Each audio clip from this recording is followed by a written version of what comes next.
ગઈકાલે અમરેલીના ત્રંબકપુર ગામે દીપડાએ બાળકીને ફાડી ખાધી હતી, જે બાદ વન વિભાગની ટીમે દીપડાને પકડવા માટે પાંજરા પણ ગોઠવ્યા. વન પ્રાણીઓ રહેણાંક તરફ કેમ આકર્ષાય છે તેને લઈને વન વિભાગના અધિકારીએ આપની ચેનલ ઝી 24 કલાકને માહિતી આપી છે.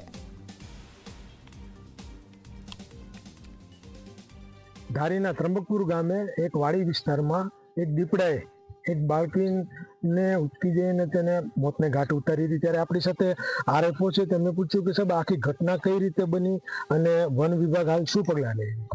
ગઈકાલે સાંજે 7 વાગ્યાની આસપાસ 6 વાગ્યાની આસપાસ માતા પોતાના બાળક જોડે રોટલી બનાવતી હતી, ત્યારે દીપડાએ અચાનક હુમલો કરી બાળકીને પોતાની સાથે લઈ ગયો હતો. આસપાસના લોકો આવીને શોધખોળ કરતા બાળકી મૃત હાલતમાં મળી આવેલ હતી. વન વિભાગ અને પોલીસ વિભાગનો સ્ટાફ તાત્કાલિક ઘટના સ્થળે પહોંચી મૃતદેહને કબજામાં લઈ પીએમ અર્થે ખસેડાયો હતો અને વન વિભાગ દ્વારા 7 પિંજરા મૂકવામાં આવ્યા છે. સતત દીપડા માટે શોધખોળ ચાલુ છે અને આગળ પણ કાર્યવાહી ચાલુ છે.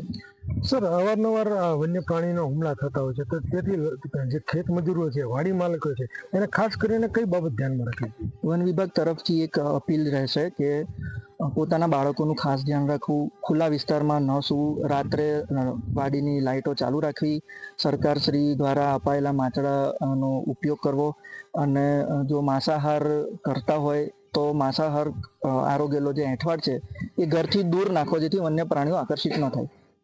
તો આ હતા આરએફઓ, જેમનું કહેવું છે કે જે ત્રંબકપુર ગામે બાળકીને ફાડી ખાધી છે તેને લઈને જે વન વિભાગ છે તેમણે આસપાસના વિસ્તારમાં 7 જેટલા પાંજરા મૂક્યા છે અને દીપડાને પકડવાની કવાયત હાથ ધરી છે. કેતન બગડા, ઝી મીડિયા, ત્રંબકપુર, અમરેલી.